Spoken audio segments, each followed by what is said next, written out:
آپ کو ایڈوانس واپس کرنا ہوگا، فلیٹ کا رینٹ بھی پے کرنا ہوگا۔ 2 لاکھ روپے واپس کرنے ہوں گے، اسی صورت میں جاب چھوڑ سکتی ہوں۔ دوستو، سارا کی سہیلی شانزے نے سارا کو فرحان کے آفس میں جاب لے کر دی۔ فرحان خوبصورت لڑکیوں کے ذریعے اپنے بزنس کلائنٹ سے ڈیل کرتا ہے، اس لیے اس نے سارا کو 2 لاکھ ایڈوانس اور ایک فلیٹ دے رکھا تھا۔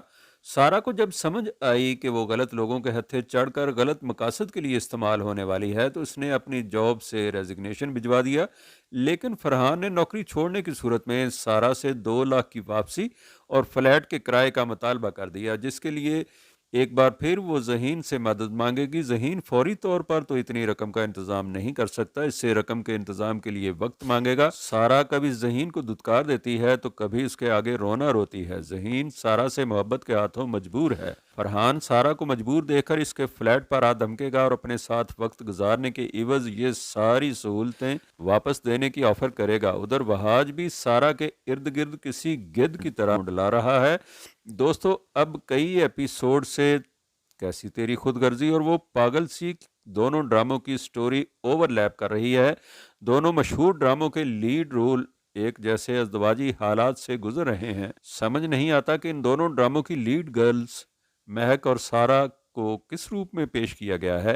آخر وہ چاہتی کیا ہیں؟ محبت، عزت، آسائشیں یا سٹیٹس؟ یہ دونوں ایک ہی طرح کے حالات میں رہ رہی ہیں۔ شمشیر اور ذہین دونوں بے حد محبت کرنے والے ہیں۔ دونوں کے نکاح ایک طرح سے زبردستی کے نکاح ہیں۔ ایک میں شمشیر نے زبردستی نکاح کیا ہے تو دوسری میں سارا نے، لیکن دونوں حالتوں میں ان کی محترمائیں ان کو رج کے ذلیل کر رہی ہیں۔ کسی طور بھی یعنی پیسے سے، محبت سے، عزت سے خوش نہیں ہو رہی ہیں۔ یہ کس قسم کی عورت کو پیش کیا جا رہا ہے جو مردوں کو استعمال کرتی ہیں، ذلیل کرتی ہیں اور اپنی من مانی کرنا چاہتی ہیں؟ شمشیر اپنے ماں باپ کے خلاف، معاشرے کے خلاف کھڑے ہو کر مہک کو خوش رکھنے کی کوشش کرتا ہے، لیکن مہک ایک بے روح جسم کے طور پر اسے ملتی ہے اور شمشیر کو ہر موقع پر کہتی ہے کہ تم نے مجھے ذلیل کر کے رکھ دیا ہے، جبکہ مہک کی ماں، بہن، سہیلیاں سب اس کی زندگی پر رشک کرتی ہیں۔ اس کی ماں اسے سمجھاتی بھی ہے۔ دوسری طرف ذہین سے عین اس کی شادی کے دن سارا نے ذہین کو پکڑا اور لے جا کر زبردستی نکاح کر لیا۔ ذہین نے بھی اپنے گھر والوں کو ناراض کیا اور اپنی نوکری کی قربانی دی، پھر بھی سارا کو ہر طریقے سے خوش رکھنے کی کوشش کی، لیکن جب بھی اس نے کہا کہ میں محبت کرتا ہوں تم سے تو سارا نے اسے ذلیل کیا کہ تم اپنی حیثیت بھول رہے ہو۔